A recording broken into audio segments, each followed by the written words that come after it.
conversation, what usually leads is fear. So it's always, people want to be safe. You're right to be safe and feel safe. I say sometimes you're actually really safe, you don't feel safe, and you respond the same way. I think a lot of, particularly elected officials, who got to get elected, fear helps you get elected. And so I've seen a lot of people trying to deal with this fear instead of actually trying to deal with the issue itself. And so I want to close out with just a quick couple questions. I'm not sure if everybody can answer. We have 3:30. And so, what I, I feel like some of the work has stagnated. I think when we got the funding for Pure Lines, which is awesome, I think a lot of folks just started chasing that money. If they didn't get it, and they got to collect. There's a lot of different layers, I think, that we should be trying to do. The Adams administration did its own survey last year and asked New Yorkers, what should we do about public safety? The first two answers were mental health and housing. They didn't get the law enforcement to the third, but I feel like we did the third and we focused that on the most as opposed to the first two. So it's just me speaking, feeling like we stagnated on that work. What are some innovative ways that we can jumpstart that again and get this innovation going? Because not everything's going to work. And how do we try and figure out if this is working or not? How do we integrate the things that are working in a way that's not? So,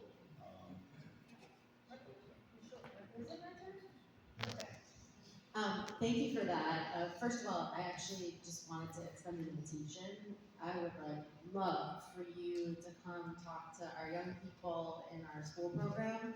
I'm just going to state the obvious. I'm like the white lady lawyer here on the panel. And so obviously I am not a credible messenger.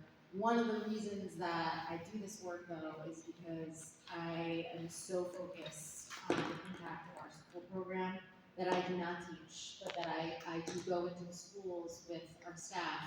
And that's the thing that speaks to me the most, because it's those conversations that you're talking about that are happening with the young people, and the openness that they are sharing with our instructors about what they're experiencing, about gang affiliation, and then giving them the knowledge and tools that you're describing from someone who has lived experience, but also knows the historical background, and that is so empowering for them. And I would just love, I would love this whole panel, and I know we talked about it, you probably have to about you coming to talk to our students too. We'd love for you to be a part of that. But anyway, so let's talk.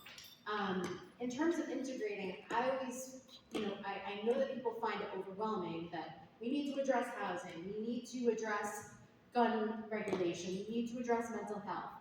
And so it feels very unwieldy. But I think that if you focus in on those topic areas and certain solutions that you have data that shows that they are working, and you keep pursuing it, sometimes it takes longer, right? Sometimes we want to see an immediate impact because we have an immediate problem. And that's the whole issue with bail, and I won't start arguing with you about that. I don't necessarily agree, and the data isn't there, right? And there also hasn't been that much time to show that bail reform has been working. So how do we find concrete solutions and pursue them in a way that is actually going to be strategic and integrated? And I think when it comes to mental health, it does mean bringing in those social services and investing in those social services where the most impacted survivors are living, right? And I think that, yes, we do work on strategies that are happening out in the community in terms of intervention and crisis after the fact, but our schools and our young people in our schools are very close to the issue as well, and they're only a step away sometimes from the violent behavior because of the school to prison pipeline, because of what they're being exposed to out in their neighborhoods. And so we need to be investing more in mental health and counseling in our schools. We are over-policing our schools. There's a huge emphasis on kind of turning our schools into feeling like prisons, whether it's metal detectors or having, either uniformed police or ununiformed police in our schools. To me, that doesn't feel safe. Why does that feel like a safe space to be? There should be more support in our schools, and there should be investment in counseling in our schools, and there should be better access in a targeted way to mental health services in our communities too. And we need to be talking about that in a very concrete, methodical way with data to show it, and to watch how that actually has an impact over time through investment, and not just kind of running around doing anything that seems to stick and that the public seems to react to because it's what they're, it's what's been driving the politicians. Number one. With housing, I think it's the same thing, right? Like we need to invest in our affordable housing in a way that's really impactful, and we need to do it over the course of many years so that we can actually see some improvement. Some of the specific solutions that we're working on in Albany right now, and I'm looking straight in the eyes of my colleague from Common Justice right now because we're working on a solution together. Here's an example of kind of an intersection of those things. So we're working on a bill right now that just passed in both chambers and needs to be signed by the governor. It's called Fair Access to Victims' Compensation. Right now, under state law, you can access state funding if you are a victim of a crime or of gun violence. But a prerequisite for being eligible for that funding is a report from the police. And we know from listening to this panel, right, and from all the public health research, that a lot of people legitimately are afraid to go to the police, especially after they've been victimized, especially Black men, who are the largest group of victims of gun violence and violence in the state.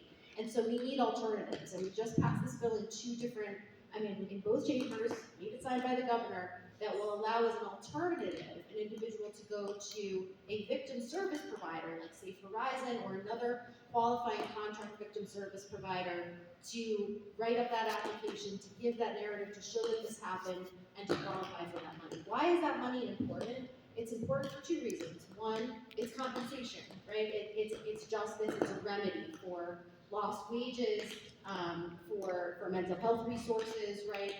For hospital bills, for funeral expenses, like very specific concrete issues that need to be addressed.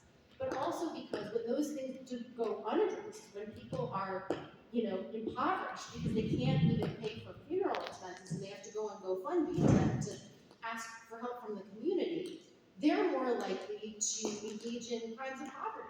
They're more likely to engage in an act of retaliation because they're in crisis. And so it not only is a remedy, but it also stops the cycle of violence.